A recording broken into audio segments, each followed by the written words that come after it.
Hey, how's it going? Yo, I'm doing pretty good. How you doing, man? Doing all right. Sounds like you can hear me okay. I definitely you're probably one of the better ones. I can definitely hear you pretty well right now. Excellent, good to hear. So, how's it going? How's your StarCrafting going? Um, Doing all right. I got back into it after many, many years off, and Nice. I always wanted to make Diamond 1v1, and I haven't quite done it yet. I played a lot in Wings and a little bit in Heart of the Swarm. I was actually Masters 4 before.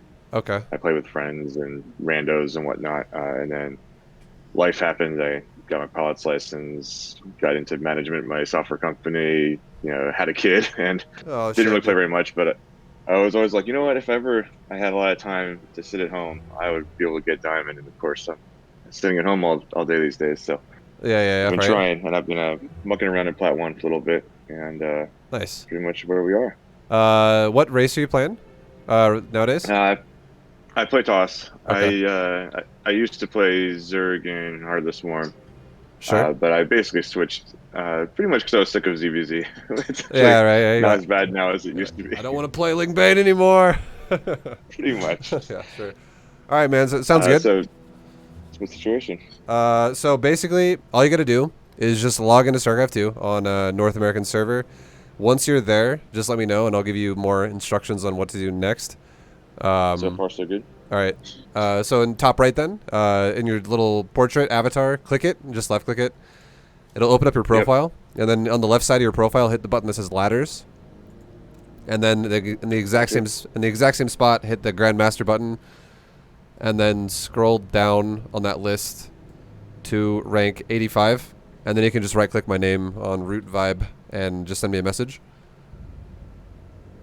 And then once we hit, because all you need to do is like get in contact with me, and then once that happens, I can just invite you to a party, and then we can get this stuff going.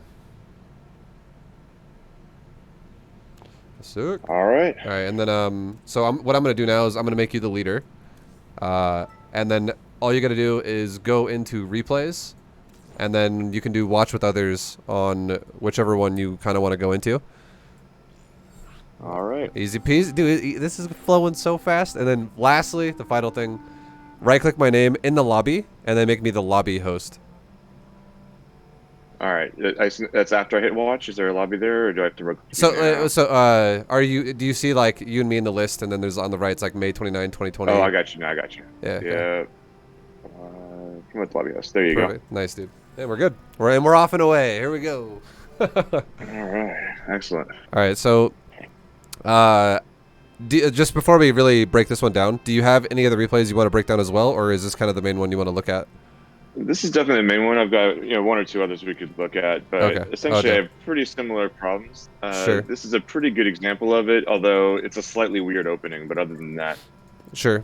uh, Yeah. Well, essentially, just lack of map control, get multi-pronged, and just never really stabilize. okay. So we'll definitely one of the biggest things we'll look at here before we really jump into it is I mean it is a very long game, so there will be like we'll probably spend a lot of time in the first about like 10 minutes, first 5-10 minutes, and then after that we'll probably kind of bounce through the last 20 minutes or so of this replay a lot faster, because Yeah, that kind of just comes down to like if your setup was really good, that's going to be just easy in general to play the remainder of the game.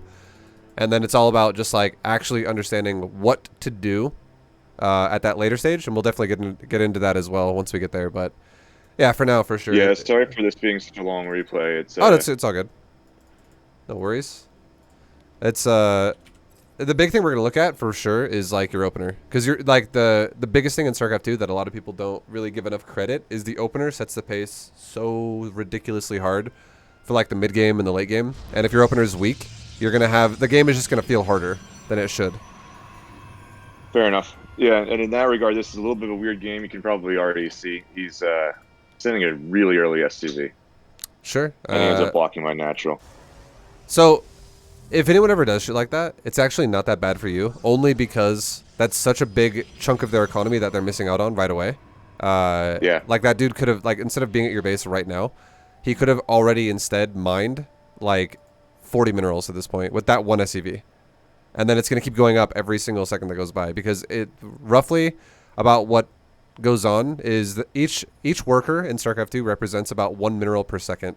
if it's saturated properly. And if you have only 12 workers, it's 100% going to be saturated properly. So this dude sent one of his first 12 across the map, and, you know, just missing out on tons of economy there. All right, and then you're making a gateway and you're scouting across the map for him. This is good. This is well timed. You're chronoing after your pylon, which is also well timed. Nothing so far is bad about what you've done. You're also making probes the whole time, which is very, very, very important. Okay, this is where your first deviation is. Your second gas is way too early. The ideal build, I would say you'd want to go for overall, because I imagine you're going to go for a natural because you were just talking about how he blocks you, which is what unless you're going to go for an all-in, that's definitely, I would say, go for a natural early. But the ideal build you're going to want to kind of go for is pylon, gateway, gas, nexus, core, gas, pylon. So your second gas doesn't come down until after your nexus. Yeah, that sounds right. So essentially, I made a bad read here. My usual build is on 20. I go Nexus or Cybernetics Core, one way or the other. And then the other one immediately after that, and then Gas Pylon. Yep. Basically, I kind of freaked out a little bit at the really, really early SCV. Sure. So, I scout after Gateway. His SCV was there when I was going out. Sure. So I'm basically thinking he's trying to build a bunker, and it turns out that's completely incorrect. So that's what kind of caused me to deviate a little bit from my situation. But you're right, it is too early of a gas, and I probably don't even take it for a bit. But yeah. One way to look at the game too, that'll make it make more sense, a lot more sense, is a pylon has the same build time as a supply depot, and a gateway has the same build time as a barracks. So if you compare your build to his build, the fact that he ran an SCV over here means he actually has a little bit less money than you do this fast. Which means that when you built your pylon at 100 minerals, he might have only had 90. Because SCVs and probes mine at exactly the same pace. So he actually, if you think about it like that logically, if he scouted you this fast and you are still doing a standardly timed, really fast pylon gateway, but you're doing it with no probe across the map really fast, you could actually anticipate that his barracks would be actually slightly behind yours, behind your gateway, and you can't even build a bunker until the barracks is done. So if you think about it like that, like there's zero chance. It's too early. Yeah, exactly. Because like let's look at it really fast. Let's look at your gateway. It's 25 seconds the way produced, and look at his barracks. It's 20 seconds. So you should know for a fact when you see this SCV this early, just because you're only comparing it from your build to his. Like you don't even know what he has, but you know what he's capable of because you're comparing it to your build. Yeah, you know what he can't have. Right? Exactly. Have as much as me. Yep. And then you would know for a fact that the earliest bunker would only be started when your gateway was already done.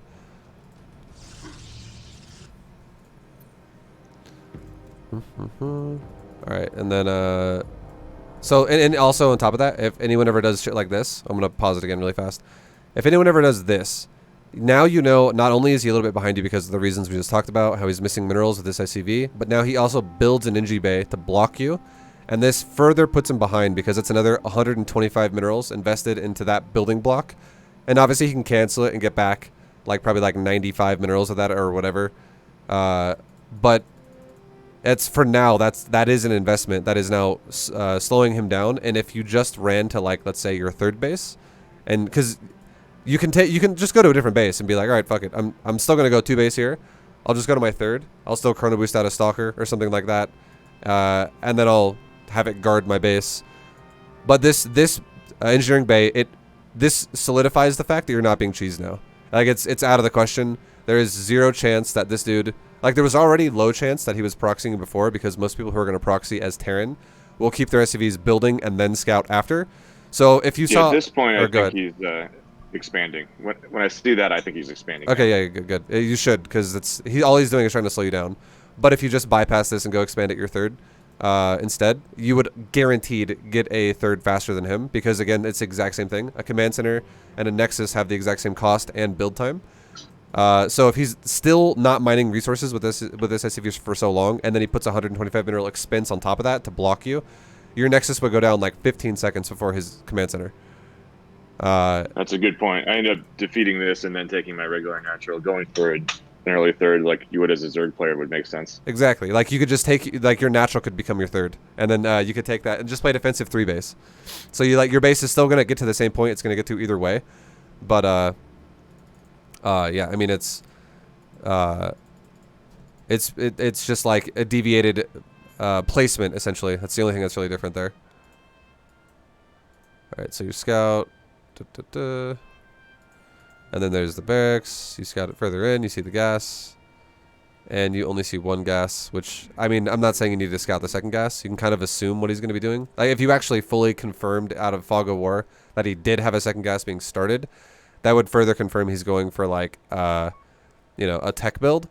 But you saw only one only one SCV mining that gas. There's anyways. no one in gas. Yeah. Exactly, yeah. So I assume he's trying to make his command center and make up for the fact that he sent an SCV so early he doesn't have the minerals. Yeah, and then furthermore, I don't know how often you do this, but this is like advanced scouting. But I actually think it's impressive that you just said he only has one in gas, because that's very true. That confirms he's not doing some tech bullshit to you, because he's not mining enough gas. But if you looked at the gas as well and you saw how much he'd already mined, you could also tell that this is not a Reaper. So, if it's not a Reaper, here's an advanced reaction you could do. Normally when it is a Reaper, you want to chrono boost out a Stalker or an Adept out of your gateway, because you want to get that. You need, like, the only way you're going to get a unit out to defend your probes in time is if you chrono it out. But if you saw, oh wow, he doesn't even have enough gas to make a Reaper because he only mined 8 so far, and a Reaper costs 50, and he's only mining with 1, so he's not going to have a Reaper for a long time. That just confirms it's going to be a Marine that comes out of this barracks, if anything at all. And you could just chrono boost your probes more instead. Like do an extra chrono for your probes for your natural. And be greedier that way if you wanted to go really, really technical there. Still good information because my core is late anyway, so it's not like I'm going to have a Stalker anytime soon. Exactly, yeah. And like it's good for you, yeah, exactly because of that. Like if your core is late, it's going to definitely... It would hurt you if it was a normal Reaper. Alright, and then you make... What are you making with your money? So you made the core, you made your chronoing probes, and you're making the pylon. Here's something too I would definitely say. This is a big, big, big deal. Never rip probes off your mineral line under 16, ever. If you're going to go for a natural, if that's your plan. The only way what you're doing with the gas emphasis makes sense is if this second pylon that you're starting right now was about to start like a fucking Stargate or a council and you're going to go for like a DT rush. If you're going to go for something really tech-focused, really fast, then going gas priority makes sense, because what your plan is you're going to do damage to his economy really early, and you're trying to, like, fuck him over as much as you can. But if your plan is to go for a natural, all you're doing is kind of slowing yourself down by going for a gas emphasis that you can't really afford yet. Good point. Yeah, because, I mean, your next expense is going to be 400 minerals flat, and you're going to get it slower now, and then you're going to have a bunch of gas in the bank that you're going to feel like you need to spend too. Which is it's gonna handicap your minerals even more, because you're like, all right, fuck it, let's take our tech really fast when I only have like 20 probes, or you know what I mean. Like, it's just gonna be rough on your minerals. Yeah. So definitely, all you should do is get 16 out of 16 on the mineral line, and then when you build your gases, fill them up with new built probes, and let them fill up 1, 2, 3 at a time, because your expenses of going for Stalker and or Adept and Warp Gate is easily attained by doing that. Like, by the time your cyber core would be done, like right now, I know your core was late, but which makes this a little more extreme.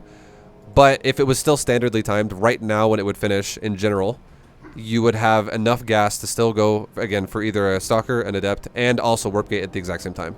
And then this would be while maintaining 16 probes the entire time on your mineral line.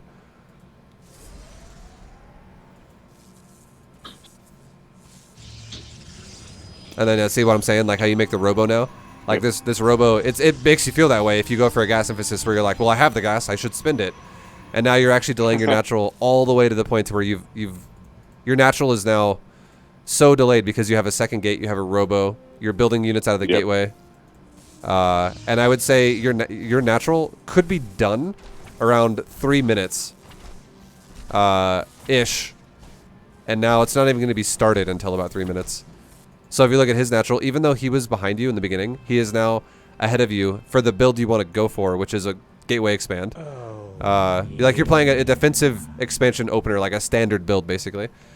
Your build is now 42 seconds. If you built it right now, which you can't because you can't even afford it yet, it would be 42 seconds behind him.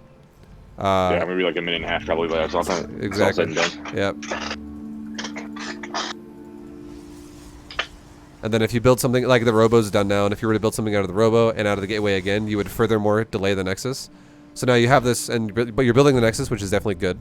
But now you have this robo. I have a robo, I'm not using it. Exactly, yeah. Like it's just out of order. Yeah. So Always, always, always just build your third base before, like at your third base if you get blocked like that. Just because you're like, oh fuck it, okay, I'll go there instead.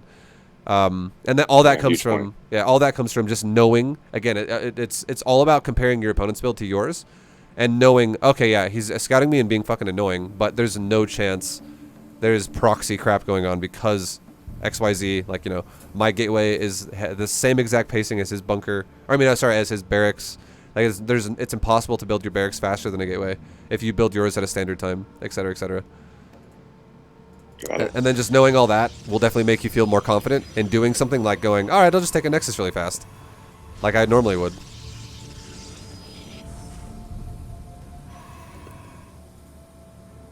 Yeah, and then now your probe production has also kind of stopped because, and the reason why is because your build has so much cost and not enough generation that you're starting to have to cut things out of your production repeatedly here and there, and to like do something like build an observer and build a another pylon and build a stalker.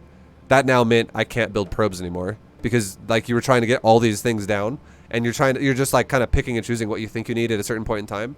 But just know, if your build ever cuts probes, if it's not an all-in, your build is inefficient. That is always like a golden rule. Yeah. You definitely need to just like kind of keep that probe production rolling in general.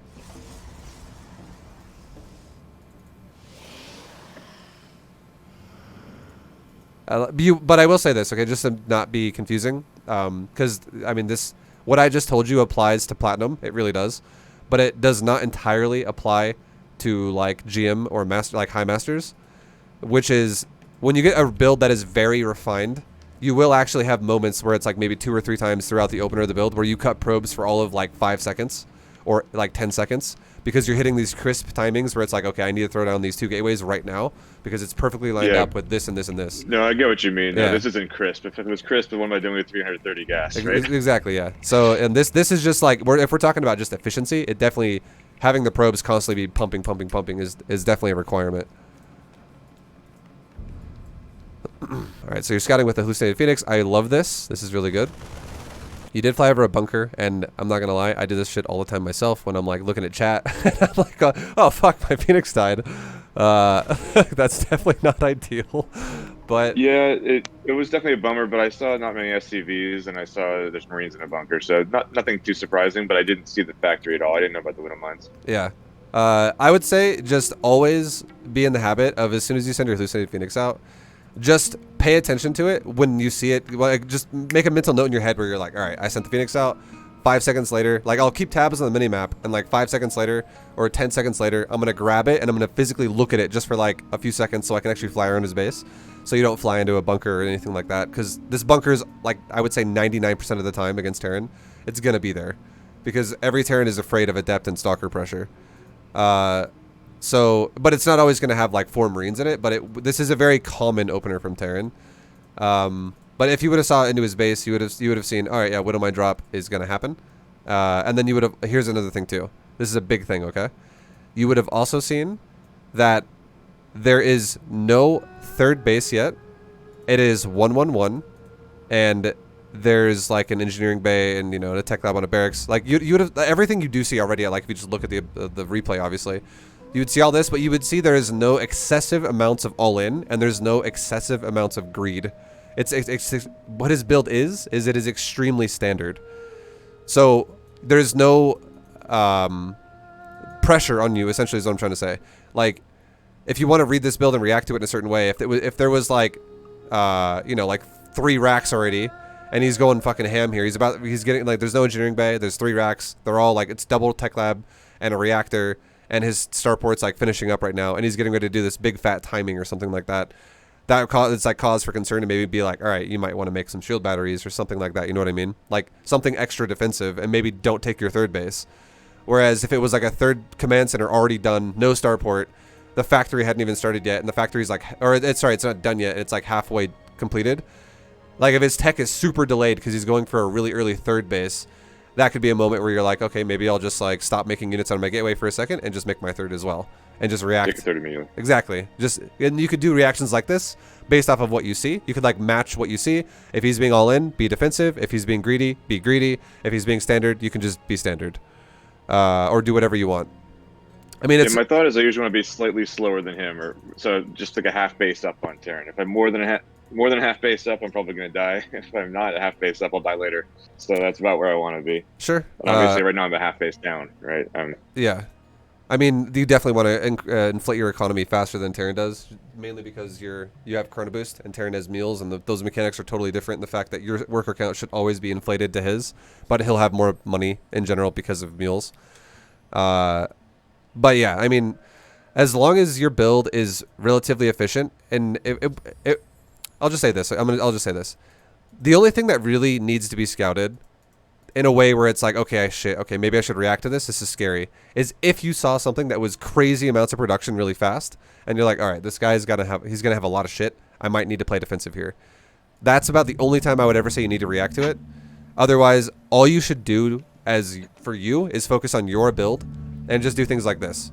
Have an efficient Nexus timing for like your natural, and like what we just talked about. And then if you just make probes, once you have a fully saturated natural, mineral wise, like we're talking 16 on the mineral line, and you're still making probes to then take the gas after, you should just start your third base if your opponent is 2 bases, because you know for a fact you can still defend it even if he's aggressive at that point, because he also went into a natural.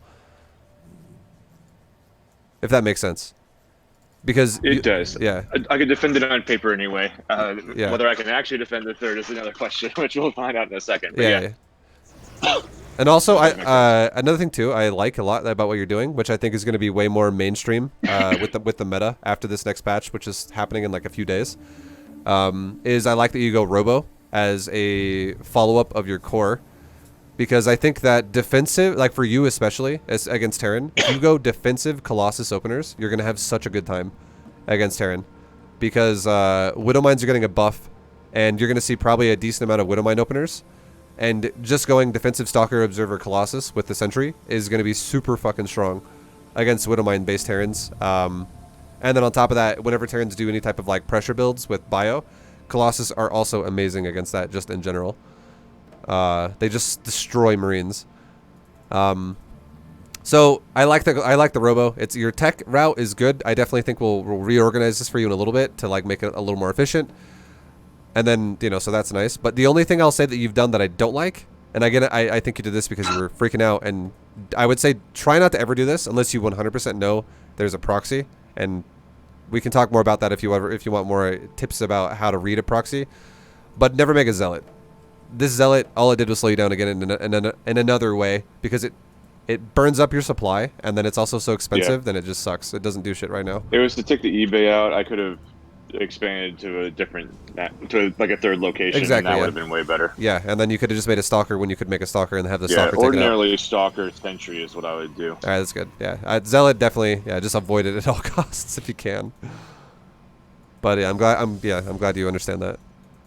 All right, and then now here's another thing. Okay, this is just in general how I would think it's a good way to deal with Terran.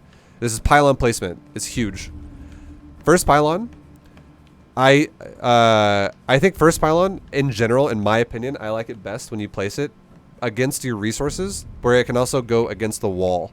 So, for instance, if you place your first pylon on the right side of your right gas at your main base, and then you placed a gateway on the right side of that pylon, you would have that gas connected to a pylon connected to a gateway, which would make a full wall on the right side of your resources on that side of your main base. And the reason why that's good is for your first pylon is because you can actually make it harder for a Reaper if he gets into your base, and you can block him on one side. So it's like a funnel where if he goes in one side, he cannot come out the other unless he turns around, which increases the chance of you to shoot him more with a Stalker and kill him. Basically it just increases the success of killing a Reaper in your base for his scout, and he'll never get out, and it'll probably die. So that's pylon 1. Pylon 2. Ideally is going to be in your main base as well, and it could be on the other side of your resources or whatever, on the other side of your other gas, or it doesn't really matter exactly. Just put it somewhere near your main. And the reason why it should be still near your main is because you want to maximize your resources here, because your second pylon's going to go down before you're at 16 at a 16 on the mineral line. It's going to be going down at, or sorry, no, it's going to be after, but it's going to be before you're fully saturated on gas is what I meant to say. You just don't want, you want to maximize your mining at this point in time. The only probe you want to be out far away is your scout, like the one who you scouted with after your gateway, and that's fine. After you built your gateway. So first 2 pylons are in your main base, like right next to the nexus, roughly in general. The third pylon should be near your natural, always. Kind of like the pylon in front of your natural, the where it is next to your stalkers right now. That's a great third pylon placement, because your natural should be started by then. And then what that pylon can do is you could maybe even move it a little bit further forward towards the choke point, which would allow you to build like your robo and your gateway in front of your nexus against that, like the choke point, where you can thin the choke point out a little bit, which makes Hellion Harass a lot harder.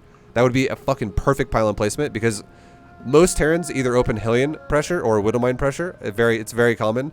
And if it's Hellion pressure and you have a pseudo wall in front of your base where it's just like pylon, gateway, robo, and it's not a full wall, then you basically render Hellions obsolete unless they have a medevac. So that's third pylon placement. And then your next, like, 3 pylons after this, as soon, like, you don't build them all right away, obviously you build them when you need supply, but your next, like, 3 pylons go at the edges of the corners of your base with Fog of War. So the bottom left edge of your base with that, yeah, exactly.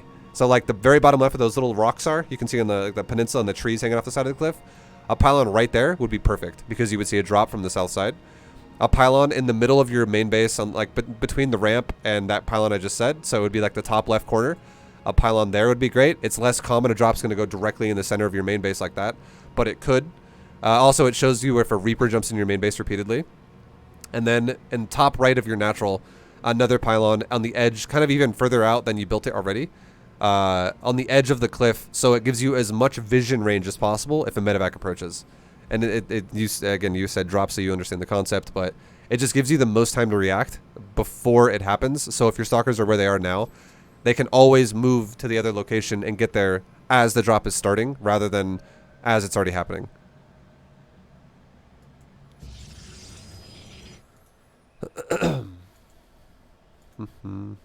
Oh shit, I didn't mean to do that.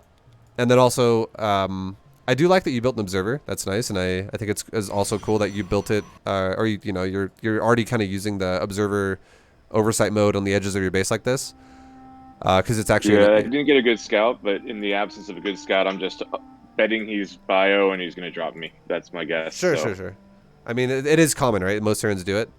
I would say this though, and you're definitely 100% you're going to need to do this next patch, because there's going to be a build where Widow Mines are going to be permanently invisible. It's going to be fucking annoying unless you have an observer with you. So I like the fact that you're going for an observer opener, and I also like the fact that you're making multiple observers. But I would say always have your first observer with your army, and just keep in mind too, you built your robo insanely early this game, so you'll have observers later than you did normally. But have your first observer always with your army, so that when a drop does come, you have detection for the Widow Mines, because if a Terran builds an armory next patch, they don't even have to have an upgrade for like drilling claws. They just have to build an armory, and if the Widow Mine burrows, it's permanently cloaked forever. So that's that's unfortunate. Yeah, like you're gonna need observers now. Like it's required.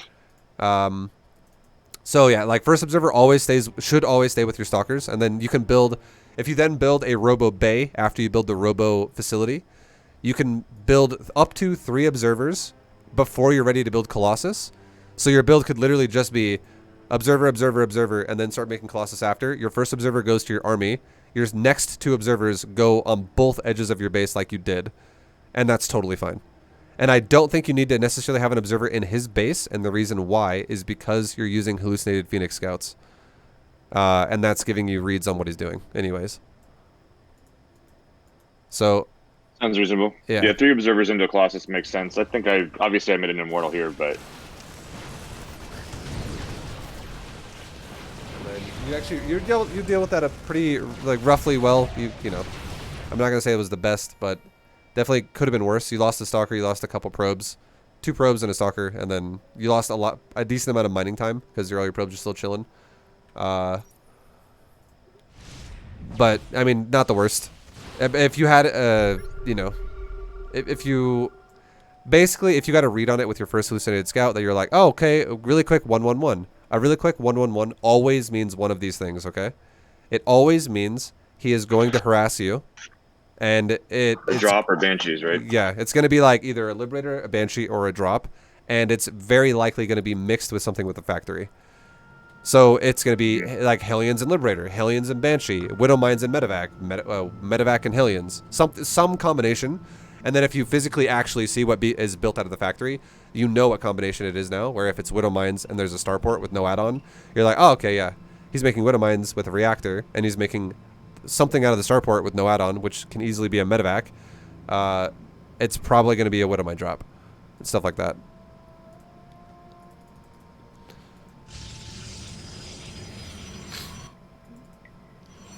And then I would say these cannons are their convenience factor, but I would say they're a little early. And the only reason why I say they're a little early is I don't mind that you're building them, because I do think it's going to help you in the future to deal with just annoying shit, especially if we're talking Platinum League here. But I think the perfect time to build these, if you're going to add in some cannons, would be when your third base is already almost fully saturated. So if you would have started at third base when your natural has like 16 probes on it, no gas, just 16 probes in the mineral line, you start at third, and then you're still making probes, still making probes, you saturate your gas in your natural, you're going Colossus, Stalker, and then your third base, we're talking, has like 12 to 16 probes on this. Then you make cannons at every mineral line. It has such a little impact on how much that's going to feel like it costs, because your income is so high. And that's also going to be getting closer to the time when you're where it's getting harder to defend your bases, because now the more bases you have, the harder it is to defend yourself. But if you're making cannons like when your army's like already just sitting here anyways, which it should be, it's kind of irrelevant, because the cannon doesn't even need to be there. You're going to easily just shut everything down with your gateway units and your robo units. Yeah, I don't remember exactly, but my guess is that I was doing that because I'm about ready to take my third and move my army to defend my third. Yeah. Or I would have been if Liberator didn't come. Also, right around my observer, by the way. Sure, you're right. That's all good. Keep in mind too, if you the only time as well I would say this ever would make sense to make cannons on 2 bases would be if your opponent didn't even have a natural and you were just like freaked out by like banshees or some shit like that, where you're like, okay, I need to, or like a BC or some fucking awkward build where it's very aggressive and he's literally just one basing you. Then I would be like, yeah, go for it. Make a cannon at both bases. That's fine. It'll help deal with drops. It definitely will help deal with cloaked things or air units. Yeah. While you're kind of bouncing back between your bases. But if he's doing a standard build where he at the very least has a natural, the amount of pressure he can actually do to you this early is very, very minor. And if you open Stalker Colossus with Observer and a Sentry, you'll shut in Platinum. You're going to shut everything down. There's nothing that will kill you. Especially if we're talking about doing this triple observer thing where you have 2 observers on the sides and you just see it before it hits your base. You could always easily walk your army to that side and be like, all right, shut down, easy. Because Stalker Colossus is, there's only one build. There's only one build I would say that's scary for Stalker Colossus that Terran can do really early. And that's like basically like a siege tank fucking shove with lots of bio essentially. But you ideally are going to get like a read on that, like tabs on that from your hallucinated Phoenix Scouts. Like you'll see, okay. I definitely lose that sometimes too, but I usually make batteries if I feel like they aren't going to drop me. If I don't see a starport, for instance, I expect it to be a siege tank push. Yeah, like exactly. If it's an early starport, that build is kind of ruled out. And the reason why is because he still could do a siege tank push, but it's not going to be that early. It's going to be it's just going to happen now. It's going to be later because the bio is going to be made later. Like he's investing resources into the starport instead. And then because of the fact that it is later, your army will be bigger and you will still be able to, if your build's efficient, you'll be able to shut it down just because you'll have enough shit there. All right, so like I said, we're definitely spending a lot of time on the first 10 minutes. The build up is huge, right? It definitely sets the pace for everything. Yeah, that makes sense. Yeah, but we'll start speeding up a little bit more now. Don't worry, the last 20 minutes are the same thing over and over and over again. So. Yeah, I imagine, yeah, right. I like also, I love that you're doing this. Every time you expand, It's common sense when you think about it, but some people don't realize this. The fact that you're moving your observers to the outer edge of your next base always is very good. So I like that you understand that concept already. Like you're just giving yourself a wide range of like a net of vision to catch drops and shit, which is exactly what it's accomplishing right now. Yeah. But like right now as well, looking at your build really fast, we can see you're not building probes. Your economy has kind of it kind of set up okay to your first base, and then your natural was a bit slow, and now your third base is super slow. And I feel like the more the game has progressed, the more you've kind of neglected probe production. So definitely always don't try your best to not neglect that as much as possible. But yeah, ideally, we're gonna talk about Chrono Boost for a second. Ideally with Protoss, this is kind of there's like 3 stages of Chrono, I would say, and this is kind of how you want it to go. Your first stage of Chrono is only going to be 1 Chrono on the gateway to deal with a standard Reaper opener, because it's what most of the time is going to happen. Like you'll make a Stalker or something really fast, and then you're fine. But after that, your Chronos are going to always go Nexus, Nexus, Nexus, Nexus, Nexus, until your Robo Bay is done. And then your Chronos are going to shift to your Colossus. And then what's going to happen is you're going to be chronoing 1 Robo at a time, because you only have 1 Robo. And you're going to be doing this off of now like 3 Nexus. So your Chronos are going to start stockpiling again, because you're not going to be able to spend enough Chrono energy on this, but you're not going to be chronoing this forever. You're only going to chrono the Robo Bay, or sorry, the Robo facility like 2 or 3 times from, you know, when you can start building Colossus. So it's going to help you get out like your first like 2 to 3 Colossus a lot faster, so you can deal with a lot of different types of timings that Terrans can do. And then after you chrono boost your Robo facility, and you have, once you get to a point where you have like at least 2 Colossus, you are then going to add on a Twilight Council and double Forge, and then your chronos from that point forever on go into chronoing out Blink, Charge, and 1 1 2 2 3 3 upgrades. So we're talking you're going to probably throw like 2 or 3 chronos at the council to, you know, get that very useful tech that you're going to need for your gateway units. And then once you have at least 1 upgrade done, if you don't feel pressured, you can kind of stop chronoing your council. If you do feel pressured, you can keep chronoing your council. Like if you really feel like you need both, then obviously chrono it as much as you can until you get it. But if you see your opponent's going for like a third, he's playing more defensive, more standard, just like you don't need to chrono your council as hard. But the one thing you're going to chrono non-stop at that point is going to definitely be your forges. And then that's just going to be literally hitting a 3-3 timing by like 13 to 14 minutes. Like you're going to be 3-3 super fucking fast. Which is where if you're playing a standard Colossus gateway style, that's why it shines, is because of upgrades. Because you just mow down bio, because you always have an upgrade advantage because of Chrono Boost. Yeah, I'm kind of in lack of a win condition in this matchup, so like a 3-3 Colossus gateway timing sounds like, all right, you know, that's how we win the game, or at least that's what we're aiming for. Yeah, it's you're gonna max out, and you're gonna be basically going to 3-3 pretty fast right after. You're gonna be maxing out off of 2-2, and then your 3-3 will be right behind that. And then so that again, and you're gonna the big thing is your chronos of your probes is gonna set you up to be already fully saturated on 2 bases. And then as you're starting to saturate your third base is starting to be kind of set up with probes on it, maybe like we're talking like 6 probes on it.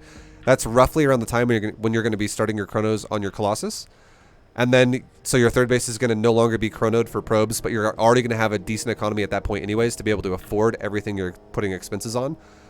And then, you know, once by the time your Colossus are out, you'll have already started upgrades for the council and the forges. So they'll already be underway, but then if you get hit by any type of a timing, those upgrades, if you were to prioritize them, they wouldn't be done anyways if you open Forge if you opened up Robo first. So if you get hit by a timing, it obviously makes more sense to prioritize the Colossus to defend yourself, because that's actually going to make a massive difference in how well you can actually kill bio pushes or anything like that.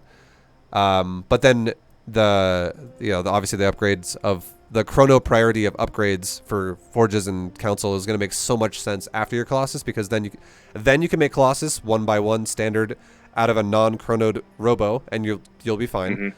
But then having that upgrade advantage, because that is what it will generate for you, is an upgrade advantage at that point, and then that's just going to be fucking huge.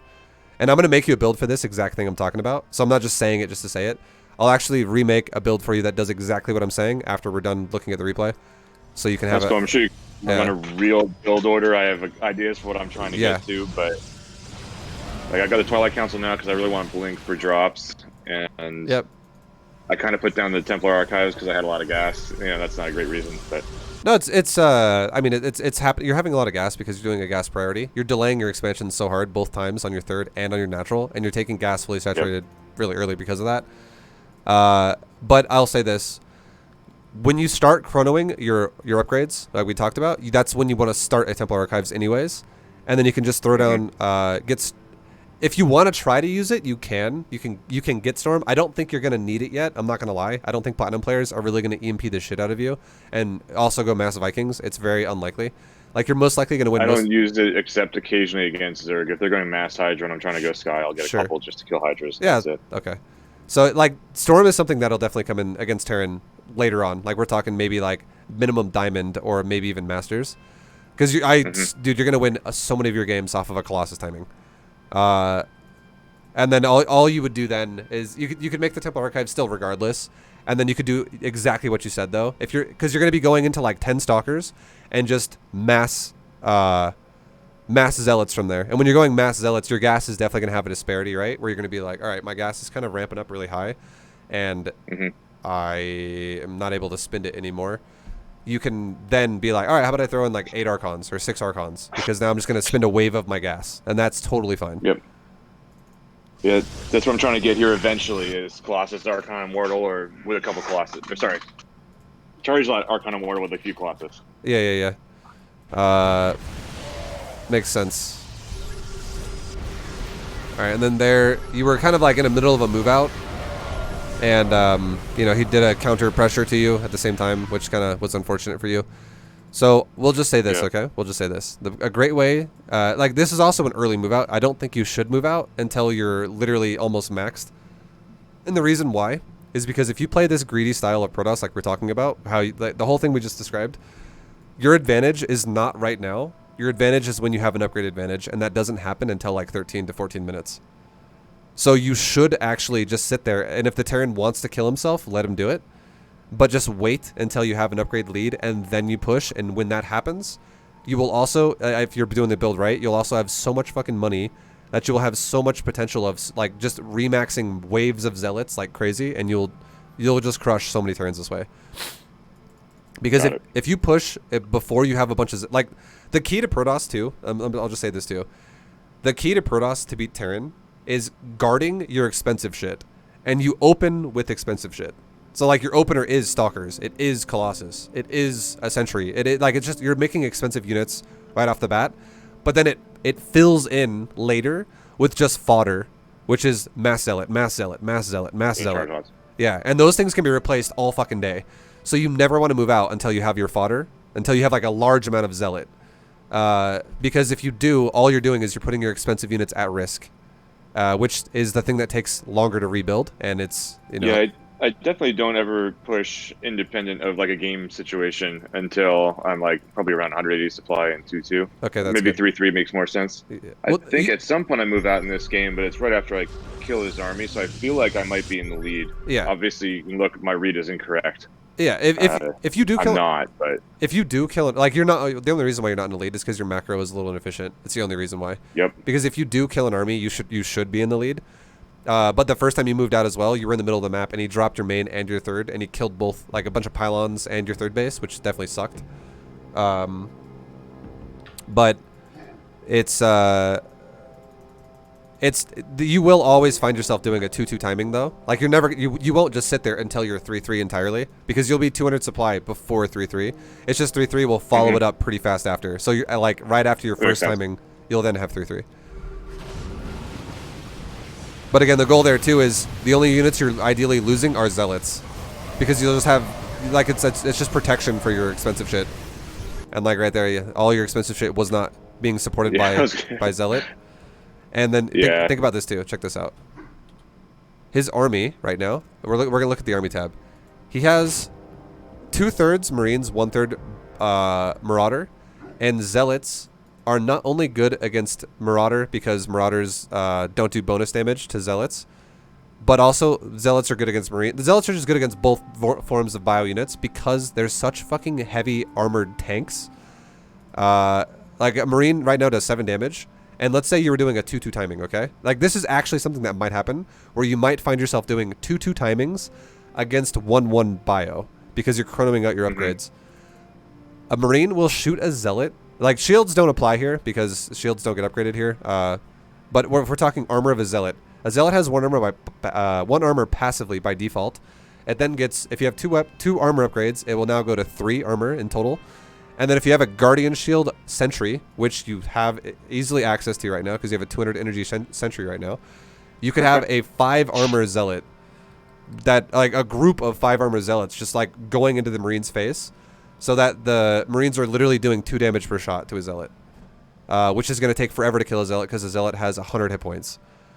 Yep. And then if we look at how much damage a Colossus does to Marines, roughly your Colossus are going to be doing about 2 swipes of an auto attack, and then the Marine's dead. And if we're talking you have 3 or 4 Colossus, you're going to be mowing down Marines like fucking crazy. Just Marines are going to die at such a fast pace. And then on top of that, the Marines and the Marauders are going to be thinned out so quickly that he will not be able to actually break through your Zealot wave until most of his Marines have now died. And if now it's just Marauder, like mostly Marauder versus still the remaining Zealots and also your backline of power, the Marauders then are just going to die out before your power dies. But again, the idea is you always trade out your Zealots and you don't lose your power. If you find yourself actually in a moment where you're like, oh fuck, okay, this is actually not the best engagement, maybe I just ran over 5 Widow Mines and it's not going great, just back up and do not throw your power away. Like, you do not want to lose your Stalkers, you do not want to lose your Colossus, you do not want to lose anything that's expensive, your Archons. You want to keep that alive at all costs, as much as you can, because you do not want to ever have to rebuild it. You want basically, all you want to have happen is every time you remax supply, it's Zealots, Zealots, Zealots, a wave of Archons. Zealots, Zealots, Zealots, Zealots, a wave of Archons. And eventually, if you do this really, really, really well, you're gonna get to a point where you're gonna have so many fucking Archons, if the game does not end, you're gonna have your Colossus that you still have, like 4 Colossus-ish is a great number to have. You're gonna have like your 10 to like 12 Stalkers. You're gonna have maybe like 10 Archons at this point, and you're gonna have like a little bit of Zealots. And if you get to that stage, your army is going to be so godly in terms of just auto attack potential that you'll just run over most Terrans. But a lot of times what will happen is you're going to bleed out Zealots, you'll back up, remake Zealots, attack again, bleed out Zealots, back up, remake Zealots, attack again, and Terran will just cripple again repeatedly to this, and the game will end most of the time. It'll just come to an end because Terran will just be so fucking crippled that your final, at some point you're just going to roll them over entirely, and Zealots don't even die now, and then they just die. So just watching you do that right there, where you only have power and no Zealot, that is definitely a scary position to be in for Protoss against Terran there, and it's like asking to die, because Marauders, like, not only do Marines do better there because they, Marines are able to, pepper on some damage on your army, but Marauders are really what fuck you over there, like, heavily.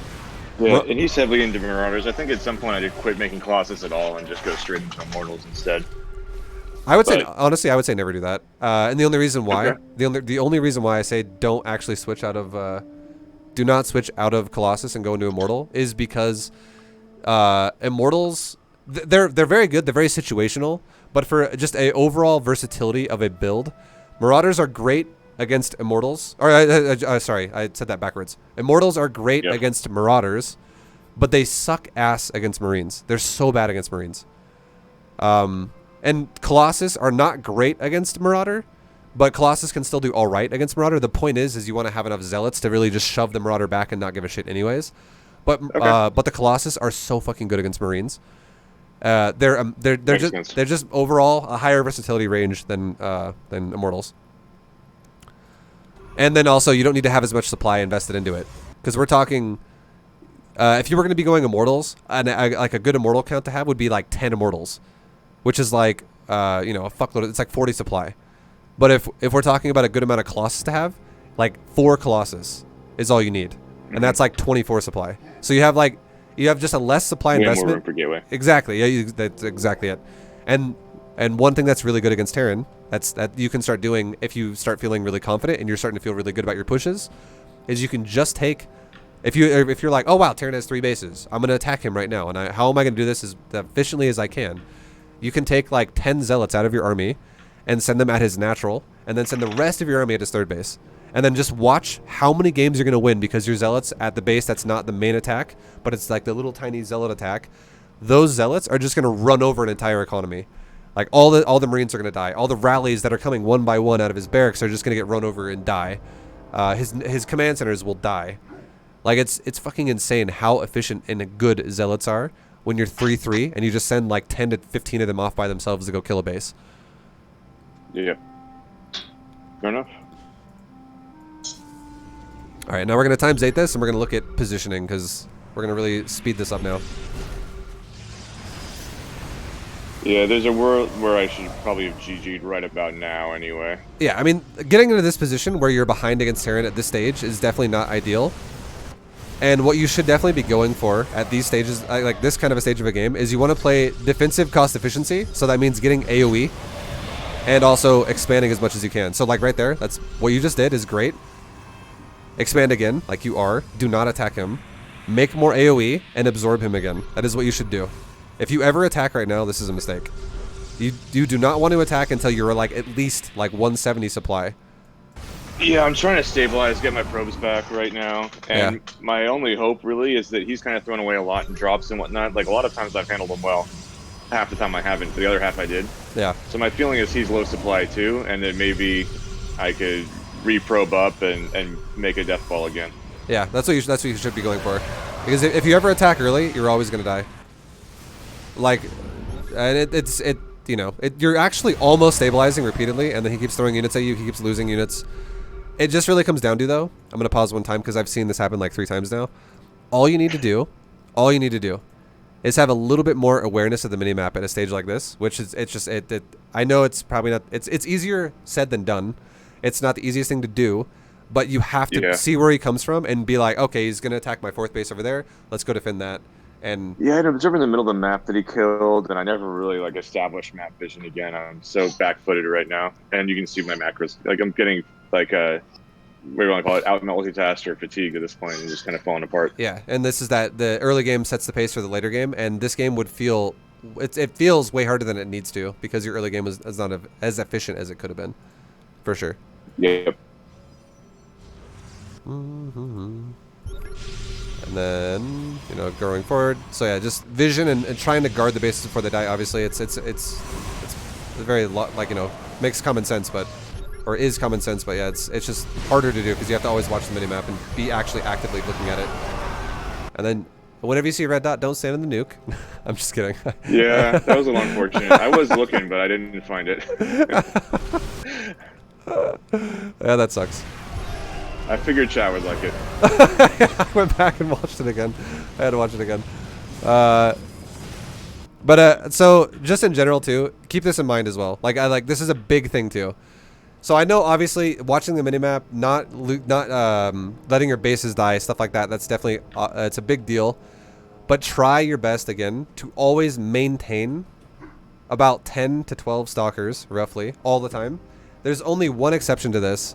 And that is if you see your opponent starting to go really heavy into air units, like he's got a fuckload of Liberators or he's got like 20 Vikings or something like that, then you can like double this and go to like maybe 20 Stalkers. Otherwise, if it's always like lots of bio with a little bit of air and maybe some tanks, always stay around 10 to 12 Stalker. Always stay around 4 Colossus.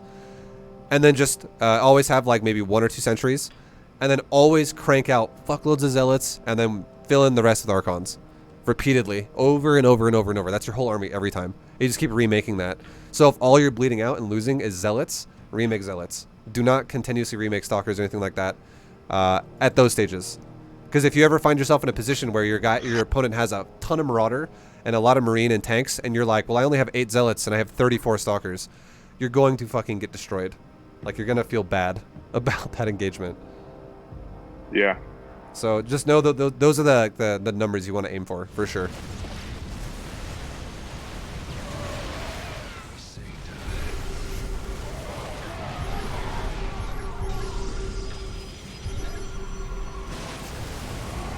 right, and then Like I said, the last 20 minutes are the same thing over and over again. It's yeah. just back and forth at about 100 supply. Yeah, I no. just never quite get over the Yeah. hump. Yeah. I mean, you have the right idea though. I really like, because I wanted to see how well you were gonna, or how you were gonna use your army. I mean, you're kind of missing the beat a little bit here on defending properly because you keep letting a base die here and there before you get there to defend it. So more tabs on like where he is would be nice. But Yeah. you have the right idea though. You need to reestablish yourself. You need to restabilize, and if you can't seem to do it, you're just gonna die. But the fact that you're trying to do that is definitely you're already going in the right direction. It's basically doing what you did better is all I would say there. Yeah, certainly when I was in gold, this stuff would just work. Like, they would harass me a little bit, but I'd end up with more bases and more probes, and eventually, like, I would just have more stuff, and they'd still be on 40 SPVs, and I'd win. Exactly. Obviously, that's not working anymore. Yeah. All right, so I think the biggest thing for you now, the final thing we'll do before we wrap up, is I'll give you like a 10-minute example of just what the build I'm talking about, to, you know, basically just give you the idea of like what you want to aim for, like a quota. All right, I'm gonna invite you back to party. I'll make a game really quick. And then also while I'm doing this, feel free, any questions you have about anything we talked about, feel free to ask. I do not mind. You can ask me during the game. Anything, and even if there's something we didn't even talk about that you're just curious about the matchup or whatever, go ahead as well. I do not mind one bit. This has been super helpful so far. And you're about to get the quota build right here, okay? The best thing you can do with this is watch the game timer for what I have and what I'm doing. Always, if you want to ever break it, like re-break it down yourself in the future, yeah, be like, all right, I will be. Yeah, like 7 minutes. What does he have at 7 minutes? What does he have at 8 minutes? What does he have at 6 minutes? Just that's the perfect way to do it, because that's gonna it really gives you checkpoints on what you're doing if what you're doing is good or bad. Yep. Yeah, I've been watching the Bronze GM a little bit.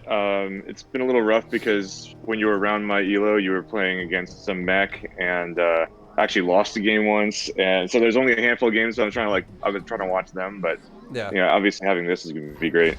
Yeah, and then also with this game too, watch where I build stuff as well. I'm going to be giving you what I think is good proper pylon placements. Yeah, that's good to have. Like, my SimCity has always been awful. I mean, since Brood War, it was bad. Yeah. Alright, so... And you see what I did there with the resources? I just connected the resources to the wall, so now if a Reaper goes on the left side of my base and the goes Reaper up... can't go around. Exactly. He'll have to go back to the middle line again, which means I could attack with my probes. My Stalker just has a much higher chance of killing it. Yeah, I've dabbled occasionally with trying to do like wall offs, but it's different from map to map, and I always end up with like my core being too slow because I'm not paying attention, and keeping it close into my base has worked better for me. Yeah, that's why I would say don't ever do it on the cliff. It's more annoying to do it on the cliff, but if you do it next to the mineral line, it's super easy to just throw it down right next to your base, because your probe has to move for like 1 second and then it's there. Yep. And then you can scout him and be like, cool, all right, we're out of here. Nexus always. Yeah, I love you rallying into the gas. That counts on you catching that 3 probes later. Not that bold, but yeah. Cool. And then I'm gonna build another gas, and saturate that gas, and now I just rally into the other gas. And with my first probe that finishes here, I'll just build a pylon, and I'll build it over here as well, like on the other side. So this is my second pylon. All right. And then probe is on its way back from the scout. He'll go saturate the gas as well, or he can even just start mining the natural. Doesn't matter because I have a probe finishing as well at the fucking nexus. So for my first probe scout, basically the things I look for are: do you have more than one gas, and is your gateway before or ahead, or is your barracks ahead or behind mine?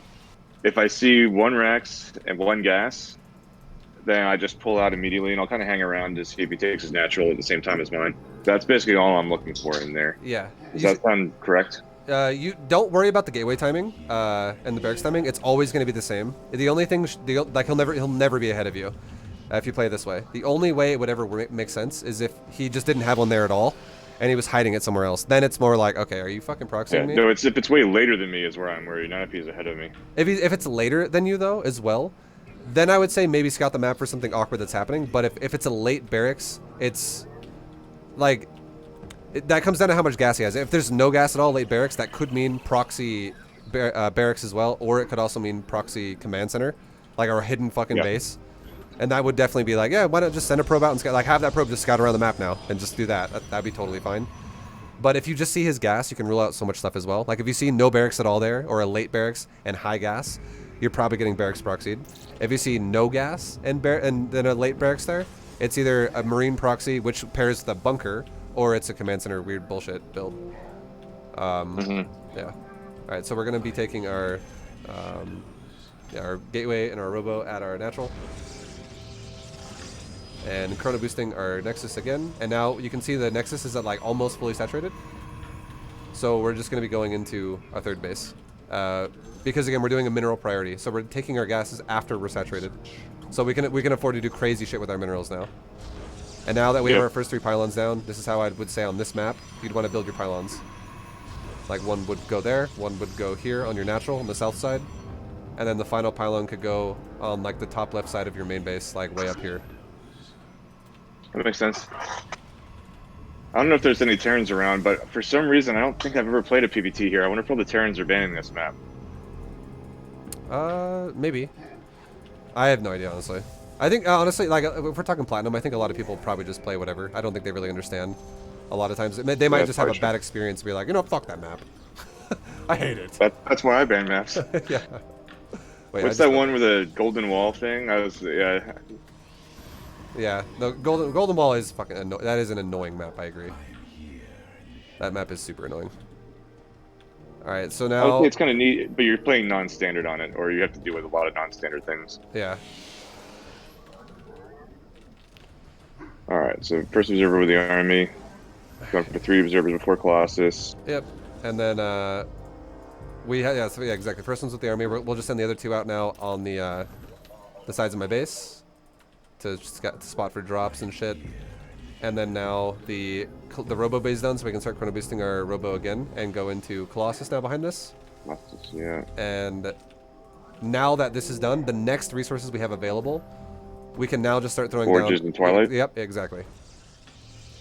Which we can do like right now even.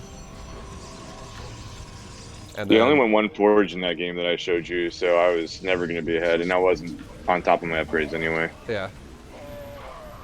And then you want to keep making your whatever it's called, your stalkers again until you have roughly about, I'm gonna just say 10. 10 is a great number of stalkers to have. It's very good because you can always like one-shot blink kill medevacs, stuff like that, liberators. It helps a lot of just dealing with pressure. And it's a nice supporting backbone to your zealot army. And then we're gonna get another Colossus chrono. And we can start upgrades on Forges and Council, but we're not going to chrono yet until we have about 2 Colossus minimum. We'll say 2 Colossus minimum is a great number here to go for. And we started our 4th base as well when our 3rd was fully saturated on the mineral line. Mineral field depleted. And now we have 9 stalkers, so we're gonna go to 1 more. Chrono boost my robo 1 more time. And now we're starting to get a lot of money here, so now is when we can be like gateway, gateway, gateway, gateway. Twilight or Temple Archives, because now our gas is also going to start getting kind of crazy. And another gateway. We'll make like an additional like 6 gates right now. And then now we have 2 Colossus minimum. We're still making Colossus. But now we're going to chrono boost the rest of our upgrades. So now we're going to chrono Council, double forge. Transfer probes around to bases that need to be transferred and be properly saturated. We're basically at that ideal probe count already at 7 minutes. We're at like 80 probes. And we're just playing a defensive game here. We're not actually doing crazy shit. And we're also now done making stalkers because we have 10, and we're going straight into zealots now. And we're just going to make zealots until we have no minerals, and if we ever have a lot of gas, we can make a round of Archon. And also now, because our main base is mining out, we could throw down another base too on top of that. We could be like, cool, let's throw down fucking our 5th base with a Nexus while just cranking out zealots. And re-chrono Forges and Council. And I would say, again, once you have like your first upgrade done, which is going to be 2 chronos on your Council, If you don't feel intimidated, if you're like, I'm gonna die, if you're not feeling that way, if you're like, yeah, I'm feeling fine, we're not really feeling that pressured, just stop chronoing your council now and let the final upgrade finish as it's gonna finish. And only chrono your forges then for fast 2-2. Because your chronos are gonna start getting kind of limited now. Because you're not gonna be able to triple chrono repeatedly. And you can see we're gonna max out ridiculously fast this game. We're already almost there. And now our gas is getting a big disparity, so we can make a round of Archons. Got like 2 rounds to go, so you might max at like 10 minutes. Yeah. Yep. And then it wouldn't also be the worst idea either to what's it called? Sorry, I'm like looking for my observer. Did I ever move my observer to the top left? I don't even know. No, I didn't. I have 2 observers in my army.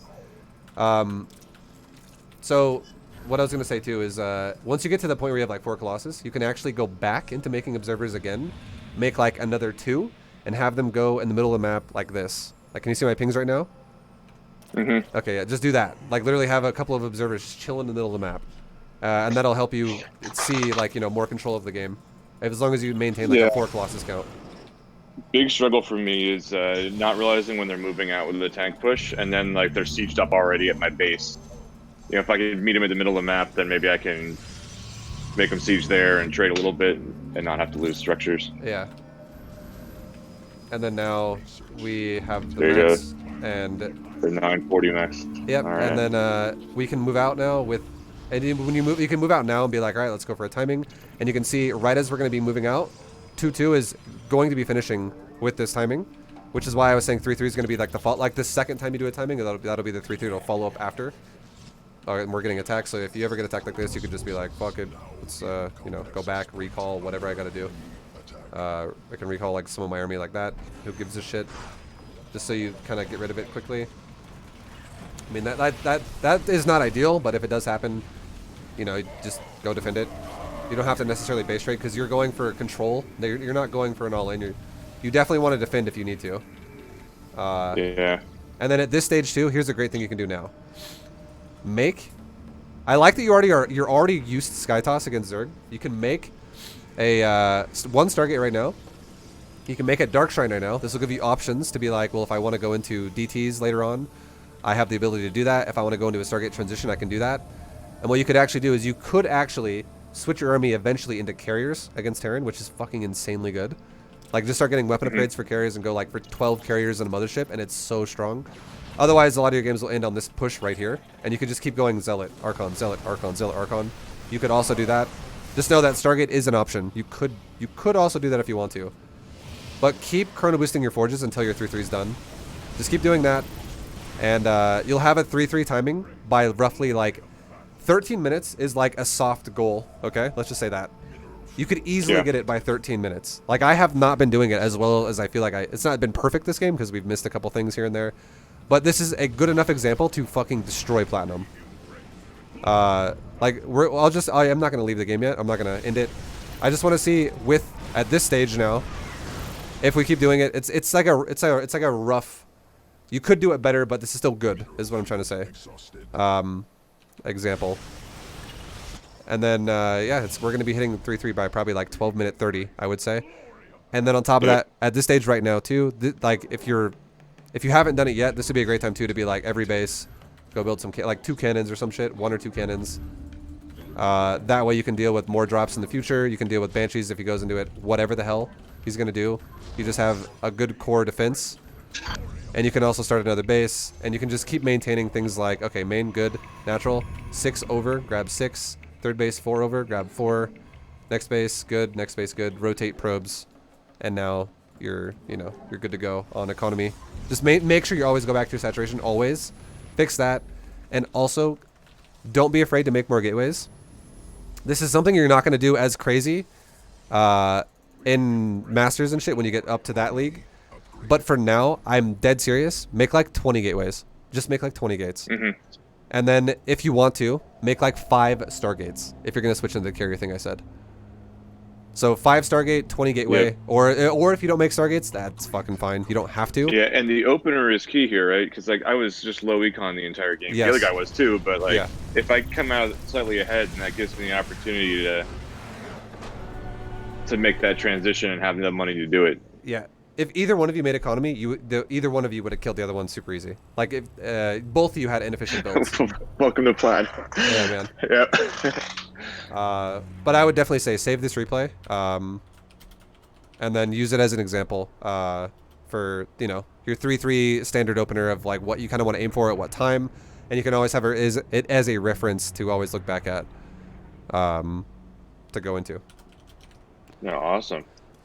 All right, man. You have any questions before we finally wrap up?